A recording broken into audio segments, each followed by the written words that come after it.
하옵나이다. 아멘.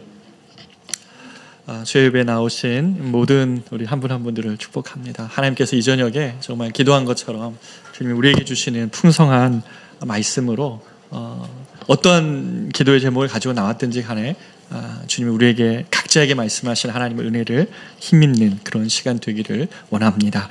우리 다 같이 사사기 3장 13절부터 25절까지의 말씀을 한 절씩 교독하도록 하겠습니다. 사사기 3장 13절부터 25절까지의 말씀입니다. 13절 말씀입니다. 에글론이 암몬과 아말렉 자손들을 모아가지고 와서 이스라엘을 쳐서 종려나무 성읍을 점령한지라.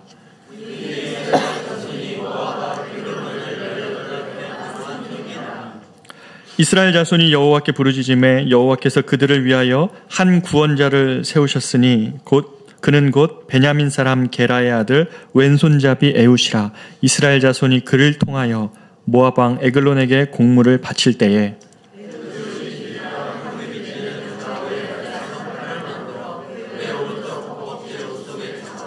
공물을 모압 왕 에글론에게 바쳤는데 에글론은 매우 비둔한 자였더라.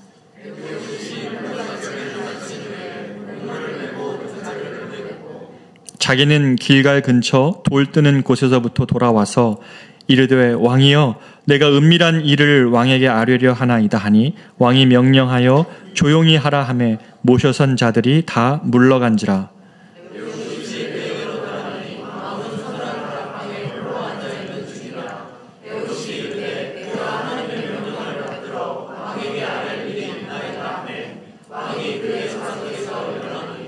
에웃이 왼손을 뻗쳐 그의 오른쪽 허벅지 위에서 칼을 빼어 왕의 몸을 찌르매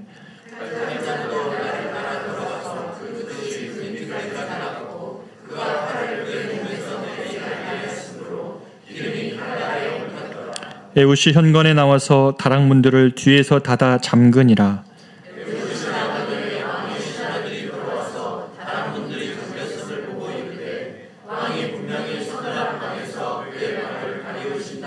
같이 읽습니다. 그들이 오래 기다려도 왕이 다락문들을 열지 아니하는지라. 열쇠를 가지고 열어본즉 그들의 군주가 이미 땅에 엎드려져 죽었더라. 아멘. 저는 오늘 에웃 이야기를 좀 나누려고 합니다. 제목을 왼손잡이여도 괜찮은가요? 주님께 하는 질문인데 왼손잡이 인생이어도 괜찮은가요? 라는 질문입니다. 여러분에게 질문으로 좀 시작하고 싶은데요. 다음 사람들의 공통점을 한번 살펴보십시오. 알렉산더, 미켈란젤로, 나폴레옹, 괴테, 피카소, 베토벤, 빌 게이츠, 스티브 잡스. 이들의 공통점이 뭘까요? 제가 제목을 먼저 처음에 이야기해서 역시 열바랍니다. 왼손잡이죠. 요즘은 왼손을 사용하면 우뇌가 자극되어서 창의성이 발달된다고 하셔서 오히려 왼손잡이가 긍정적이게도 여겨지기도 합니다. 그래서 왼손잡이 투수 이런 사람들은 오히려 궤적이 특이한 공을 던진다고 선호가 되기도 하죠. 하지만 역사적으로나 문화적으로 볼 때에 왼손잡이에 대한 편견이 있었던 것이 사실입니다. 일본에서는 여성이 결혼한 다음에 이 왼손잡이인 것이 드러나면 남성이 파혼할 권리를 가졌다고 그래요. 그러니까 왼손잡이에 대한 굉장한 편견이 있었던 것이죠. 그리고 중국에서는 거래를 할 때 왼손으로 명함을 내밀면 그 협상은 결렬된다고 한다는 것이죠. 굉장히 신뢰라는 겁니다. 여러분 중동과 아시아를 단기 선교 가보신 분이 있으세요? 가보시면 깜짝 놀라는 일을 발견하죠. 오른손으로 사람들이 밥 먹고 왼손으로 어떻게 합니까? 화장실 갈 때? 전 깜짝 놀랐어요. 물만 들고 가더라고요, 사람들이. 화장실 갈 때. 왜 그러는가 했더니 왼손으로 닦는 거죠. 그리고 물로 씻어냅니다. 그렇기 때문에 이 왼손은 철저히 냉대를 받았던 것입니다. 그런데 성경에도 왼손잡이가 나오는 것이죠. 바로 사사시대 이스라엘의 두 번째 사사이 우리가 보고자 했던 이 에웃이 바로 왼손잡이입니다. 영적으로 어두운 시대 바로 각자가 자기 소견대로 행하던 시대가 사사시대인데 이 사사시대에 사사는 하나님이 보내신 구원자입니다. 쉽게 말하면 온 나라가 위기에 처해져 있어서 사람들이 어디로 길을 찾지 못하고 구원자가 나타나기를 도래하던 시대에 하나님이 보내신 사람들이 바로 사사라는 것입니다. 한 시대의 어두움 가운데 그 시대를 구원할 자로 하나님이 세우신 사람들이 바로 사사입니다.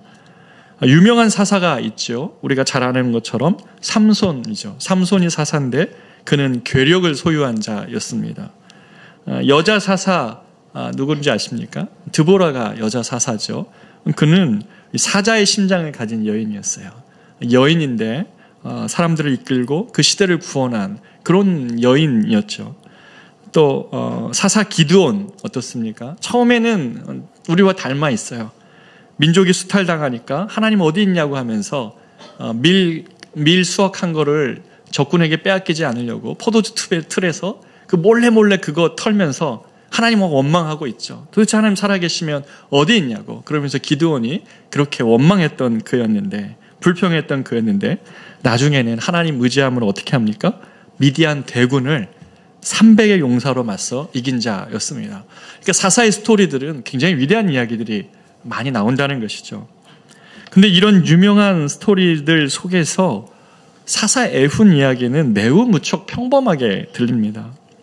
왼손잡이 사사 에훗, 이것이 에훗을 설명하는 가장 잘 알려진 표현이라는 것이에요.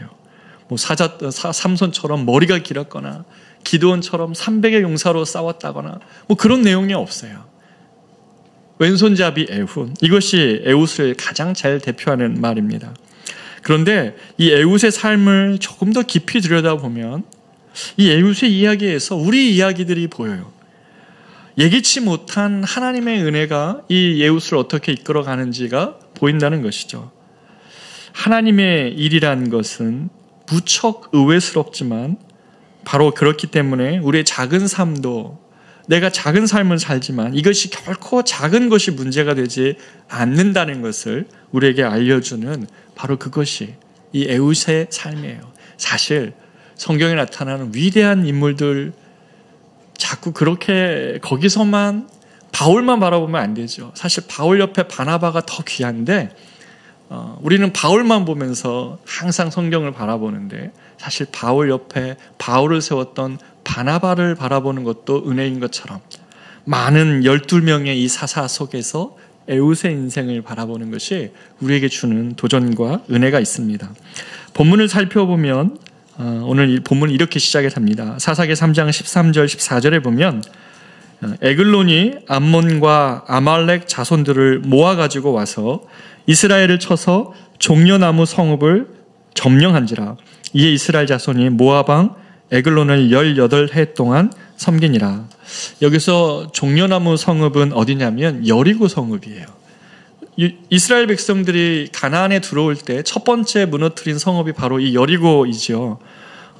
그들이 7일 동안 하나님의 말씀에 순종해서 매일 하루 한 바퀴 돌고 마지막 날 7바퀴 돌며 하나님께서 외치라 하실 때 외친 바로 그 외침으로 무너뜨린 성읍, 그게 바로 여리고 성이죠. 이 여리고 성읍이 다 무너졌는데 시간이 흘러 다시 성벽이 쌓이고 여기에 이스라엘 백성들이 거주하고 있었습니다. 그런데 요단 바로 동편에 있었던 나라가 모압인데 이 모압 왕 에글론이 요단강을 넘어서 이제 이스라엘 사람들이 거주하는 이 여리고를 무력으로 점령한 것입니다. 왜 하나님의 백성들에게 이런 비극이 일어났을까라고 질문할 때 성경은 그 답을 사사기 3장 12절에서 이렇게 말합니다. 이스라엘 자손이 또 여호와의 목전에 악을 행하니라. 이스라엘 자손이 여호와의 목전에 악을 행하기 때문에 여호와께서 모압 왕 에글론을 강성하게 하사 그들을 대적하게 하사. 이스라엘의 하나님의 힘이 약해진 것이 아니라 이스라엘 백성들의 힘이 약해지는 겁니다. 왜 그렇습니까? 하나님의 백성은 하나님의 손에 붙들려 있을 때 강력한 것인데 그들의 하나님의 힘이 약해지는 것이 아니라 그들이 하나님의 손에서 떠나 있기 때문에 약해진 것입니다. 구약에서 반복적으로 말하는 이스라엘 백성들의 악은 뭐냐면 그들이 하나님과 하나님을 떠나서 세상과 같아질 때에 하나님의 백성들은 힘을 잃죠. 저와 여러분이 하나님의 백성이 되었다는 것은 세상과 구별되어질 때 하나님의 백성들의 능력이 나타나는 것인데, 세상과 같아지면 하나님의 백성들의 힘이 약화가 됩니다. 그렇기 때문에 그다지 영향력이 없던 이 모압에게도 저항할 힘이 없는 연약한 국가로 이스라엘이 전락됐고, 그들은 무려 18년 동안이나 모압 왕 에글론에게 조공을 바쳐야 했다고 오늘 본문은 기록하고 있습니다. 에글론, 이는 이스라엘 백성들의 조공을 받은 모압 왕인데 17절에 보면 그는 점점 비둔해져 갔다, 살이 퉁퉁하게 쪘다라고 이렇게 기록하고 있습니다. 그러자 이스라엘은 자신들의 죄를 깨닫고 여호와께 부르짖었고, 하나님은 한 구원자를 세우시죠. 그것이 바로 사사, 즉 구원자의 이 등장이 있는데, 하나님은 항상 이스라엘 백성들이 자신의 죄를 깨닫고 진심으로 여호와께 부르짖으면 그럴 때 구원자 사사를 세우십니다. 사사 에훗의 등장은 이런 배경을 갖고 있습니다.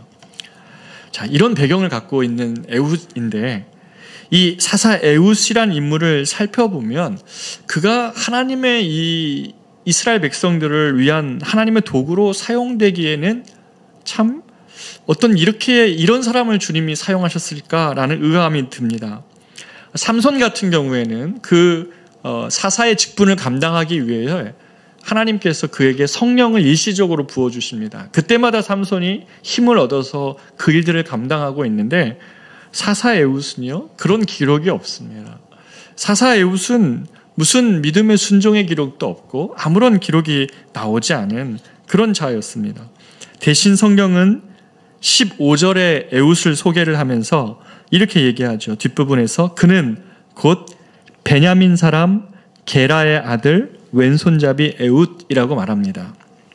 에훗은 베냐민 사람 지파의 사람이었습니다. 이 베냐민 지파는요, 이스라엘의 12지파 중에 굉장히 영향력이 적은 지파입니다. 숫자적으로도요, 여러 인구 조사할 때마다 7위를 넘어가 본 적이 없어요. 한 번은 11등, 한 번은 7등. 그리고 베냐민 지파는 실수도 많죠. 베냐민 사람이 정말 어떤 여인을 강간하고 그 일에 대한 문제 때문에 전 이스라엘 모든 나머지 지파들이 베냐민 지파와 전쟁을 치를 만큼 베냐민 지파는 여러 변에서 실패한 기록이 많이 있습니다. 그의 아버지 게라 역시 별다른 설명이 안 나옵니다. 평범한 베냐민 지파 가정에서 태어난 자가 에훗입니다. 그런데 한 가지 특별한 게 그에게 있는데 그게 왼손잡이라는 것이었습니다. 왼손잡이 에훗. 성경은요, 오른쪽에 대해서 굉장히 긍정적입니다.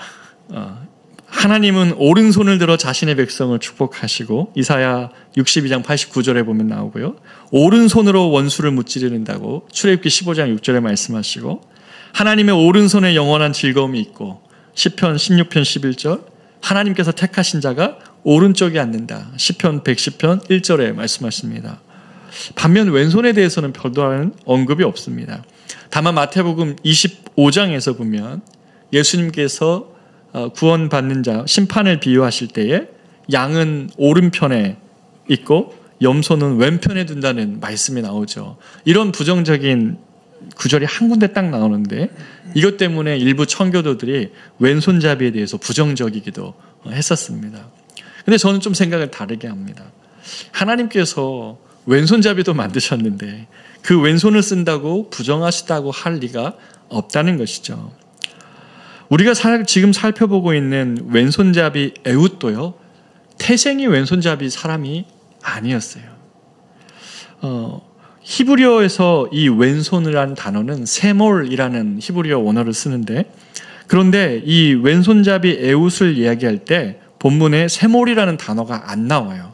대신 뭐라고 쓰냐면 그의 오른손을 뜻하는 야드 예미노라는 단어가 씁니다. 다시 말하면 에훗이 왼손잡이라는 의미가 아니라 직역하면 오른손이 묶인 사람이라는 뜻이에요. 다시 말하면 오른손의 사용이 제한된 사람입니다. 다시 말하면 오른손에 장애가 있는 사람이라는 것이에요. 에훗은 오른손 사용에 제한을 갖고 있던 사람입니다. 그리고 이런 사실은 그 당시에 백변전이 대부분의 전쟁이었던 시대여서 이 전투에 있어서 치명적인 약점을 가진 사람이 바로 에훗입니다. 군대를 이끌고 선봉에 서가지고 이스라엘을 구원해야 됐던 사사로는 보기에는 적합한 사람이 아니라는 것이죠. 태어날 때부터 왼손을 잘 쓰는 사람이 아니라 오른손에 장애가 있어서 왼손을 쓸 수밖에 없는 사람이라는 것입니다. 더욱이 기막힌 사실은 뭔지 아십니까? 이 에훗이 베냐민 지파 사람이라는 것이에요. 베냐민의 뜻이 뭐냐면 오른손의 아들들이에요. 오른손의 아들들의 지파 속에 태어난 왼손잡이 에훗입니다. 오른손의 아들 지파에 속해 있지만 오른손을 못 쓰는 자가 에훗이라는 말입니다. 오른손으로 사용하는 것이 장점인 지파에서 이 베냐민 지파의 사람들 속에서 오른손을 사용할 수 없는 바로 그 사람이 에훗인 것이죠. 얼마나 모순적입니까? 사람들이 베냐민 지파라고 부를 때마다 자기는 거기에 속할 수 없는 자라는 것이에요. 그에게 어울리지 않는 자.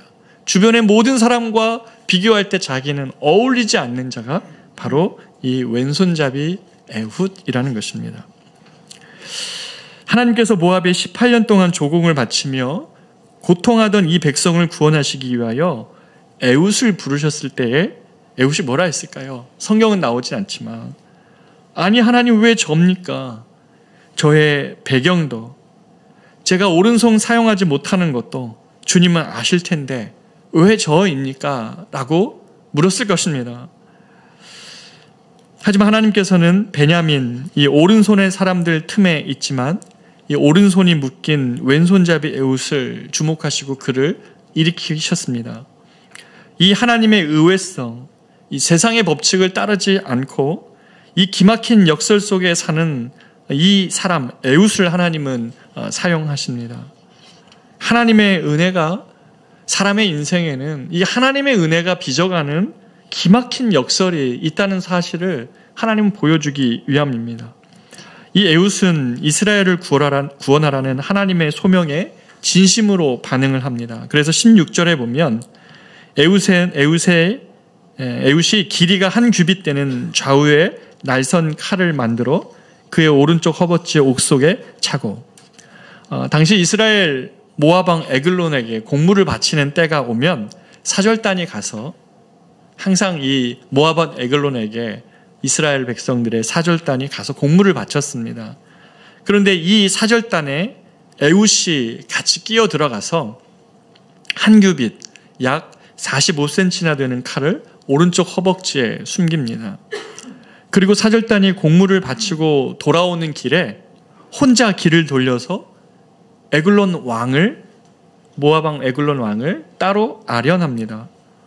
그리고 왕에게 내가 당신에게 전할 하나님의 말씀이 있다고 말하니까 이 에글론이 이것이 신탁인 줄 알고 신이 무언가를 이야기하는 줄 알고 에글론 왕은 다른 신하들을 물러가게 합니다. 그리고 조용하게 만들지요.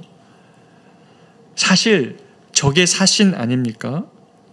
절대로 왕이 혼자 있어서는 안 되는 그런 상황인데 왜 그런 상황이 만들어지냐면 에훗이 사람들이 보니까 오른손에 장애가 있는 사람이에요. 이 사실을 본 그들은 이 에훗에게 경계를 풉니다. 그들에게조차도 에훗은 아무것도 할 수 없는 자로 여겨진 것이죠. 그런데 여기 참 기막힌 역설이 하나 있는데 하나님의 말씀을 전한다고 얘기했던 이 말은 사실 이중적인 의미를 가집니다. 하나님의 일할 때 일은 하나님 말씀이라고 할 때 이 말씀은 다바르라는 히브리어 언어를 쓰는데 이것은 말씀이라는 뜻이기도 하지만 일이라는 의미이기도 합니다. 다바르는 두 개의 의미를 갖는다는 것이죠. 하나님의 말씀을 전한다는 의미도 되지만 지금 하나님의 일을 수행하려고 한다라는 의미이기도 한다는 것이죠. 에훗은 이 홀로 남은 에글론 왕을 칼로 빼어 찌르고 그 이스라엘을 이 에글론의 손에서 구원합니다. 그리고 백성을 소집하여서 요단강을 건너려 하는 모압 사람 1만 명을 무찌릅니다. 이것이 바로 왼손잡이 에훗의 이야기입니다. 여러분, 에훗의 이 스토리를 들을 때에 우리가 결말을 알기 때문에 무척 평범하게 들릴지 모르겠습니다.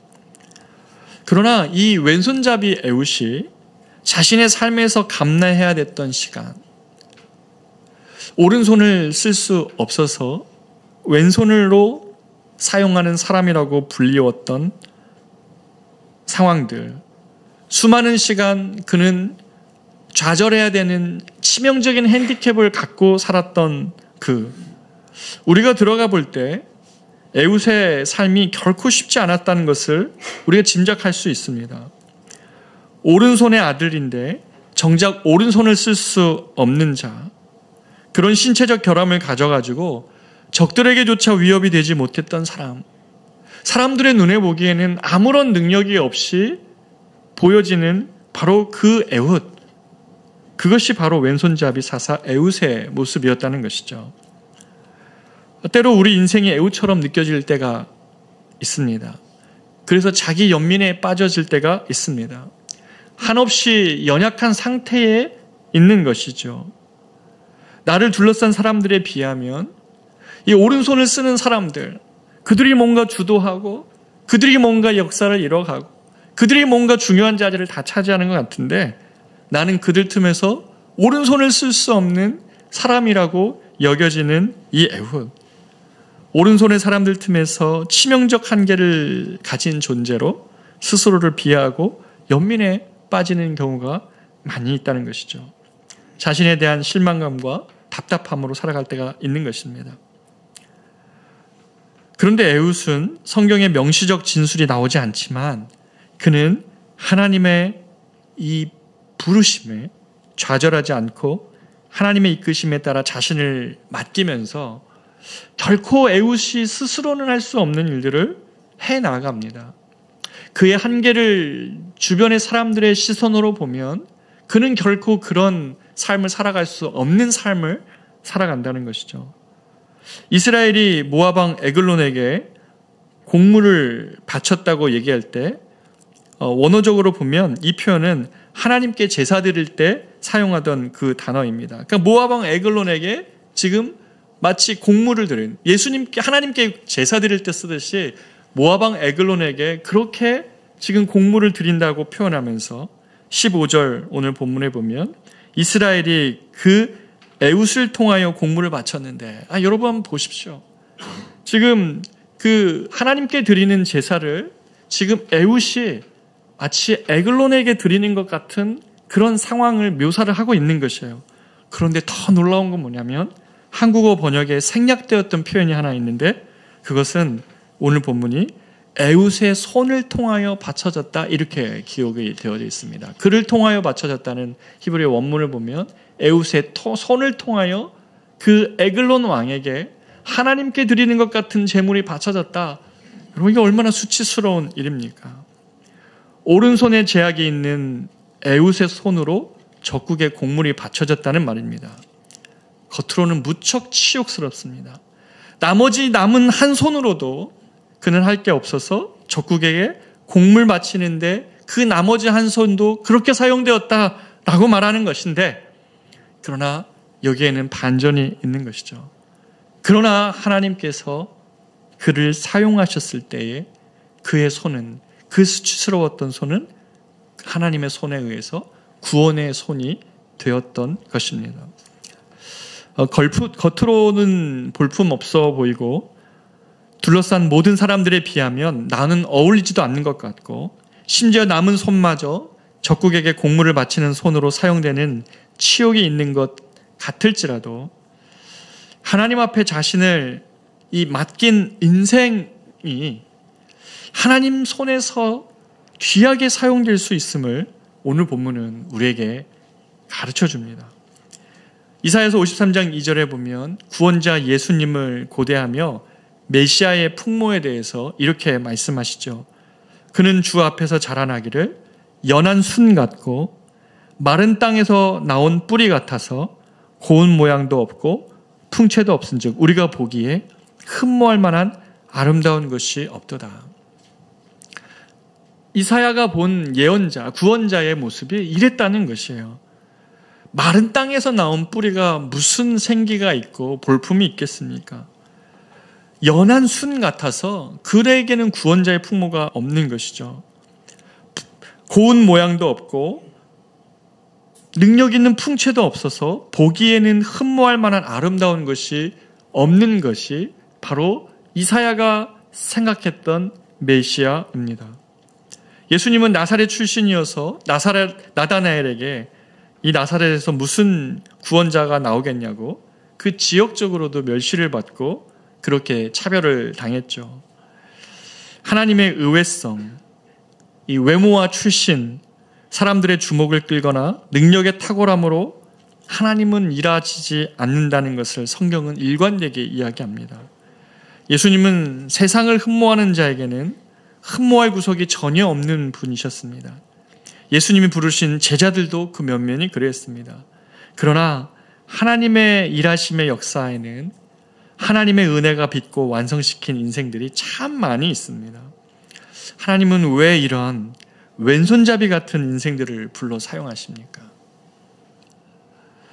고린도전서 1장 27절, 29절은 이렇게 얘기합니다. 그러나 하나님께서 세상에 미련한 것들을 택하사 지혜 있는 자들을 부끄럽게 하려 하시고 세상에 약한 것들을 택하사 강한 것들을 부끄럽게 하려 하시며 29절 이는 아무 육체도 하나님 앞에서 자랑하지 못하게 하려 하심이라.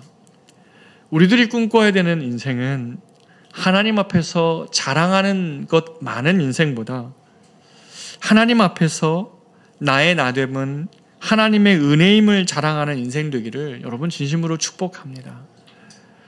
내가 하나님 앞에서 자랑해야 될 것을 목록이 많은 인생보다 내가 내 인생에 정말 마지막 하나님 앞에 섰을 때에 나의 나 된 것이 하나님의 은혜였다는 그 목록이 많은 인생.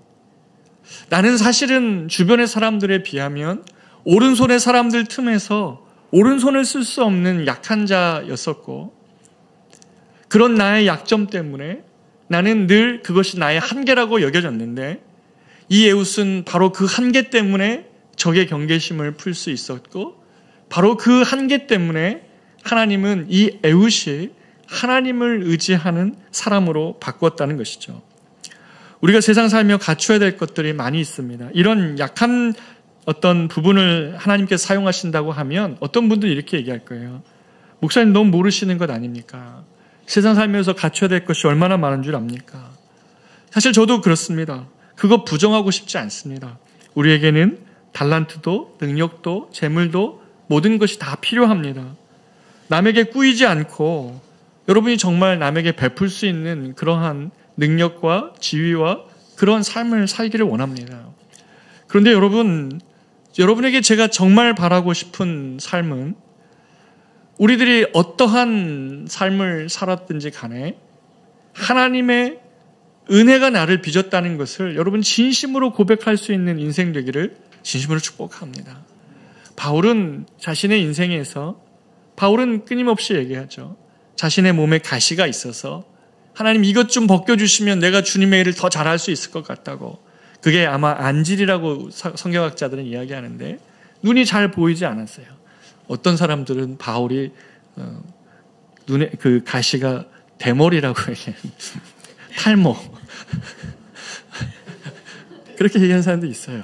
바울도 볼품이 없었거든요. 그런데 바울이 뭐라고 얘기합니까? 하나님께서는 이렇게 얘기하셨다는 거예요. 네 은혜가 너에게 족하다. 너의 능력은 네가 약할 때 너에게 있다. 우리 인생이 진짜 하나님의 능력이 나타나는 때는 우리 인생이 한없이 약해져 있을 때라는 것이에요. 나의 약점이 나의 삶을 두르고 있을 때라는 것이에요. 그래서 내가 자랑할 것이 없어서 주님을 의지하는 바로 그때라는 것이에요. 그때가 하나님께서 보시기에 가장 강할 때라는 것이에요. 하나님 우리의 약점을 모르고 우리를 사용하시겠다고 하시는 분 아닙니다.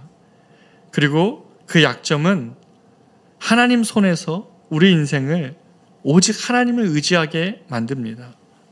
그 약점 때문에 하나님의 손에 들려 사용되는 인생이 된다는 것이죠. 사람들은 그것을 약점이라 부르겠죠. 그러나 성도는 그것 때문에 하나님의 능력이 내게 머문다고 말하는 자들인 것이죠. 어떤 조직이든 개인이든 처음에는 장점이 그를 성공하고 빛나게 합니다. 그러나 시간이 지나면 그 장점 때문에 그것이 성공도 주지만 도리어 치명적인 실패를 만든다는 것을, 어떤 장점이 오히려 반면에 그 조직의 문제로 시간이 지나서 드러나기도 한다는 것을 여러분 잘 아실 것입니다. 우리가 우리 자신의 약점을 들고 주님께 나아가 주님, 저는 왼손잡이입니다. 오른손으로 사람들이 다 성공하고 있는 것 같을 때에 나는 그들과 어울릴 수 없는 치명적인 왼손잡이입니다. 오른손이 묶여 있는 것 같아서 나는 이들과 어울릴 수가 없습니다. 하나님, 나는 이런 인생인데 주님 앞에 나도 의미가 있습니까? 여러분이 어떤 일들을 감당해야 될 때에 여러분에게 하나님이 요구하시는 것 앞에서 나는 이런 치명적인 약점이 있는데 하나님, 나에도 주님 앞에 쓰임 수 있는 것입니까? 라고 우리는 질문하게 됩니다. 그러나 바로 그때에 그 약점을 주님이 사용하신다면 주님은 그 우리의 약점을 통해 하나님이 드러나게 하시는, 그 하나님의 이름을 높임을 받는 인생이 되게 하실 것입니다. 어윈 루처라는 분은 이렇게 말합니다. 십자가의 목적은 도저히 고칠 수 없는 것을 고치는 것이다. 주님이 이 땅에 오셔서 환영받지 못하고 인정받지 못하는 삶이 있더라도 예수 그리스도 안에서만 고쳐지는 인생들을 주님 안에서 새로운 삶으로 주님이 이끌어 주십니다. 완벽하고 탁월함이 내 삶에 없다고 답답한 분들이 여러분 있을 것입니다. 의지와 결심도 약하고 늘 연약함에 둘러싼 인생같이 여겨질 때도 있을 것입니다. 여러분, 그러나 두려워 마십시오. 여러분의 인생의 약점이 오른손이 묶인 인생이어도 주님은 여러분이 그것을 인정하고, 내가 왼손이어도 주님 앞에 의미가 있습니까? 내 인생에 이런 치명적인 약점이 있어도 주님, 내가 주님 앞에서 주님을 좀 기쁘시게 할 수 있는 삶을 살 수 있습니까? 라고 물을 때에 하나님은 우리의 깨어진 틈을 통해서 우리 안에 있는 그 깨진 그릇과 같은 우리의 인생을 통해서도 바로 그 약점을 통해 하나님의 위대하심을 드러내실 것입니다. 여러분의 인생에 치명적인 실수가 있습니까? 치명적인 약점이라고 생각하는 것 때문에 나아갈 수 없이 그 자리에 맴돌고 있습니까? 여러분, 그것을 우리가 약점이라고 여기면 약점이 될 것입니다. 그러나 하나님 손에 이것을 들려지면 주님의 도구가 됩니다. 주님을 의지하며 살겠습니다. 신앙생활을 하면 할수록, 삶을 이어가면 이어갈수록 우리의 인생이 주님의 능력으로 살아가는 인생이라는 사실을 깨닫게 될 것입니다. 에웃은 자신의 약점 때문에 에글론 왕을 독대할 수 있었어요. 여러분의 약점이 여러분의 인생의 한계라고 말하지 마십시오. 내가 왼손잡이라는 사실이 여러분의 한계라고 말하지 마십시오. 그 약점 때문에 에글론 왕을 독대할 수 있었고, 자신의 약점 때문에 하나님의 은혜가 무엇인지 에웃은 알았습니다. 하나님의 손에 붙들린 것 중에 무용한 것은 아무것도 없습니다. 문제는 뭡니까? 내가 주님 손에 붙들린 인생 되고 싶은 마음의 소원입니다. 에웃이 만약에 자신의 인생을 한없이 비관하며 이 조국, 이 땅을 저 에글론의 손에서 구원하기 위하여 내가 너를 사용하기를 원한다고 하실 때 에웃은 무슨 나 같은 자가 할 수 있겠냐고 주님의 응답의 부르심에 순종하지 않았다면 에웃은 인생은 그냥 오른손잡이 사람들 삶 속에서 왼손잡이로 사는 인생이 되고 말았을 것입니다. 그러나 하나님이 우리의 삶에 그분의 손에 붙들린다면 하나님 손에서 아름답게 사용되지 못할 인생은 아무것도 없다. 내 인생에 비록 이런 깨어짐이 있고 이런 실패가 있고 이런 약점이 나에게 있지만 하나님, 나는 내 약점이 어떻게 사용될지 알지 못한 채 그러나 주님 손에 의탁합니다. 나의 약점 때문에 에글론 앞에 설 수 있었던 것처럼 하나님, 나의 아픔이 하나님의 강함이 드러나고 하나님의 인도하심이 드러나는 인생 되기를 원한다고 고백할 수 있는 저희들 되기를 원합니다. 조국의 18년간의 고통을 종식시키고 사사기 중에 그 어느 사사도 이루지 못했던 80년의 평강이 바로 이 왼손잡이 에루스 통하여 이루어집니다. 사랑하는 여러분의 자녀들 중에 애웃 같은 자가 있습니까? 여러분의 인생이 애웃같이 여겨집니까? 하나님의 손에서 사용되지 못할 인생은 아무도 없습니다. 찰스 스윈돌 목사님의 말처럼 하나님은 깨어지고 혼란스러운 것에서 쓸모있고 아름다운 것이 무엇인가를 만들어내는 데 있어서 매우 전문가이세요. 왜냐하면 그곳에서 하나님의 영광이 나타나거든요. 내가 자랑할 것이 많은 자에게는 하나님의 영광이 잘 드러나지 않을 거예요. 그러나 인생의 시간이 흐르고 삶이 지날수록 내가 얼마나 연약한 자인지를 고백할 때 하나님은 그를 통하여 하나님의 영광을 드러낼 것입니다. 우리는 이것을 하나님의 은혜라고 말합니다. 애웃처럼 인생의 한계와 시련이 오더라도 주님께 소명을 구하십시오. 그리고 순종함으로 나아갈 때에 우리들의 약점은 하나님의 은혜를 깊이 깨닫게 되는 그 도구가 될 것입니다. 세상 앞에 자랑할 것 많은 인생보다 하나님이 내 삶을 어떻게 빚으셨다고 고백할 수 있는 그 자랑 많은 인생 되기를 축복합니다. 우리 이 시간에 이 하나님의 은혜라는 찬양 같이 한번 부르면서 주님께 기도하겠습니다.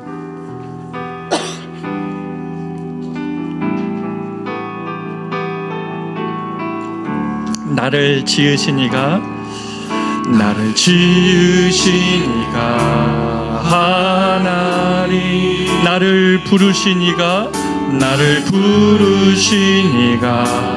하나님, 나를 보내시니도 하나님, 나의 나 된 것은 다 하나님 은혜라. 나의 달려갈 길 다가도록 나의 마지막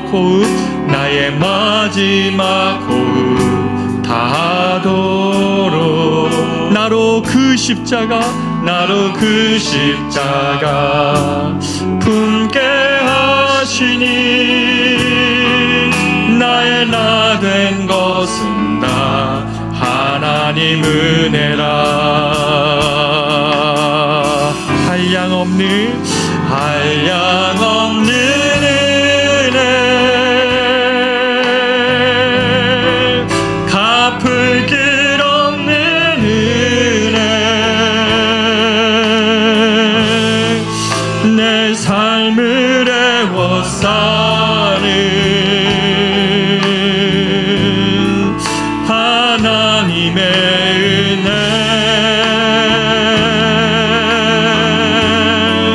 나 주저함 없이 그 땅을 밟음도 나를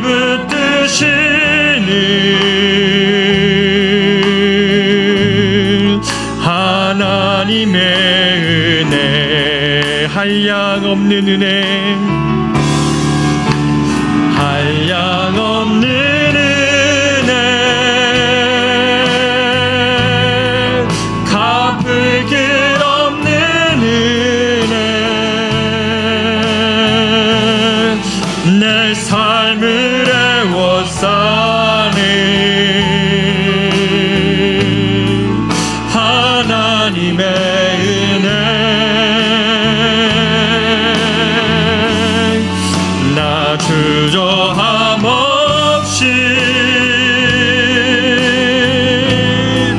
그 땅을 밟음도 나를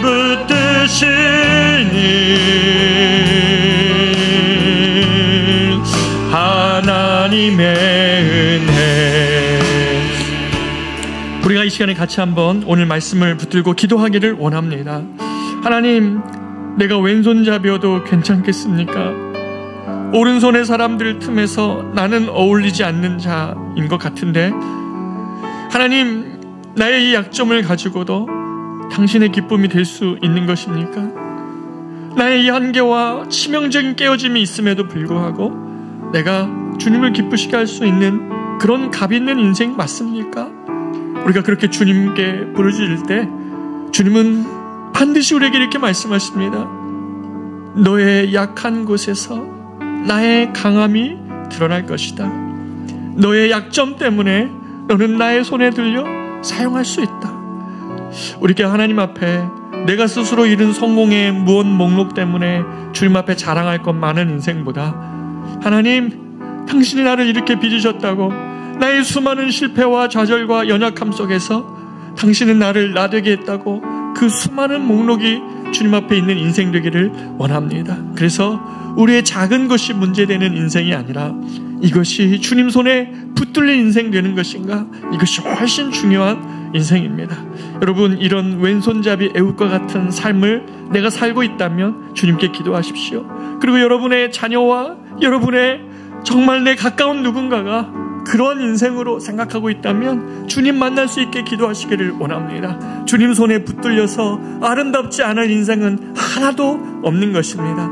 내 인생이 지금이 가장 연약한 순간이라면 내가 가장 주님을 높일 수 있을 때입니다. 우리가 이것을 놓고 이 하나님이 빚으신 인생 될 수 있게 해달라고 주님 앞에 간절히 한번 부르짖으며 기도하기를 원합니다. 기도하겠습니다. 존귀하신 아버지 하나님, 왼손잡이여도 괜찮습니까? 하나님 앞에서 이렇게 수많은 무릎을 쓸 하나님 애우십니다. 그는 오른손의 사람들 속에서 하나님 홀로 왼손잡이의 삶을 살아야 됐던 연약한 자입니다.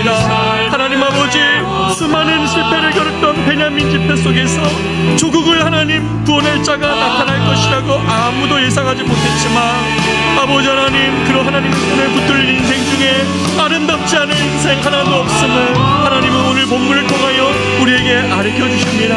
사랑하는 하나님, 우리 검의식을 성도들 이 저녁에 주님 앞에 나와 있을 때 내 삶이 애웃 같고 내 삶이 왼손잡이의 삶 같은 아버지 하나님 치명적인 약함과 깨어짐이 하나님 우리 안에 있을지라도, 하나님 아버지, 내가 주님 앞에서 내가 스스로 이룬 성공 때문에 하나님 기록할 많은 자랑을 할 수 있는 인생이 아니라 하나님 나의 약할 때 진정한 내가 강하였다고, 내가 하나님의 손에서 아름다운 인생이 되어더라도 내가 하나님이 없었다면 아버지 지금의 나의 모습이 없었을 것이라고 말할 수 있는 아버지 그런 애웃과 같은 인생 될 수 있도록 인도하여 주시옵소서.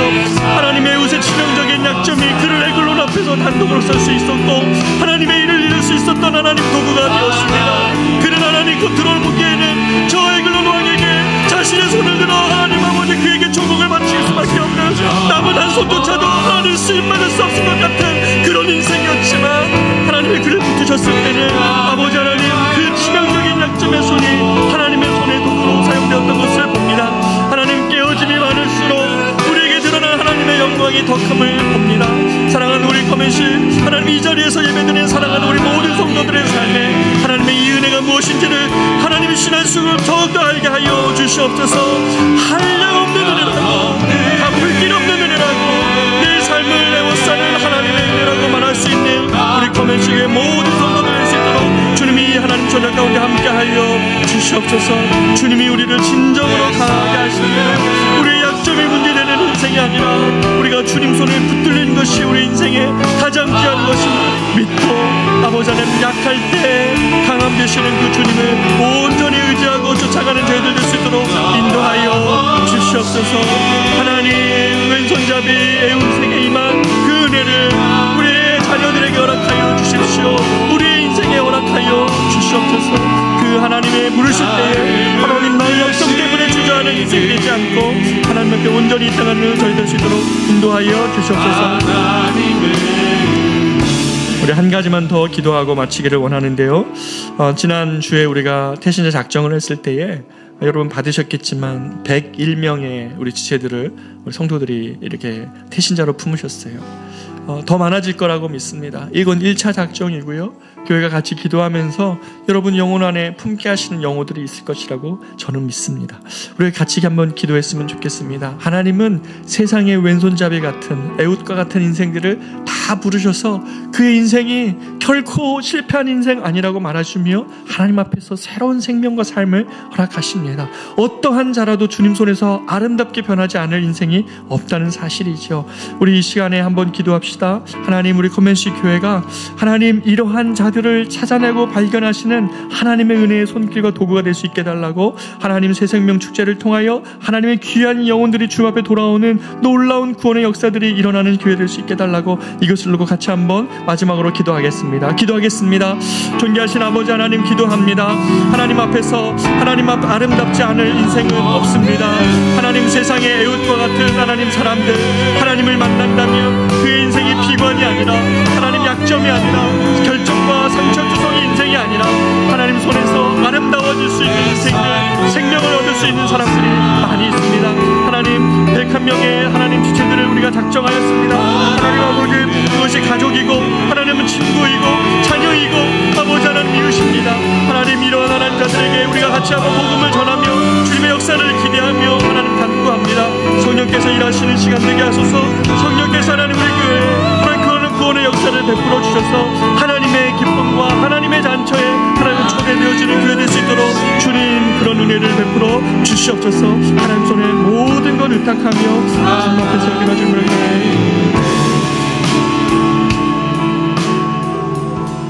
존귀하신 아버지 하나님, 오늘 이 밤에 우리 커맨식의 모든 성도들 이 하나님의 은혜라는 것 고백하였습니다. 우리가 주저함 없이 하나님이 제시한 땅으로 그렇게 나아갈 수 있는 것은 나의 나 된 것, 나를 부르시고 나에게 소명을 주시고 소망이 되시고 두려움 없이 담대하게 인생을 살아갈 수 있게 하신 것도 주님 때문임을 고백합니다. 사랑하는 우리 커맨시 성도들이 이 밤에 이 하나님의 은혜에 기대기를 원합니다. 저들의 기도의 제목이 어떠하든지 무엇을 놓고 간구하든지 간에 하나님의 은혜가 우리 삶을 빚어가는 것임을 믿고 그렇게 나아갈 수 있는 저희들 될 수 있도록 주님 도와 주시옵소서. 이제는 우리 구주 예수 그리스도의 은혜와 하나님의 말로 다 할 수 없는 사랑하심과 성령님의 은혜 베푸심이 주님의 손에 빚어진 인생 되기를 소망하며 주님의 내 삶의 자랑이라고 고백하기를 원하는 왼손잡이 에웃과 같은 인생들 위에 베푸시는 하나님의 은혜를 사모하는 모든 백성들 위해, 우리 커맨시 교회 성도들 위해 이제로부터 영원토록 함께 있을지어다. 아멘.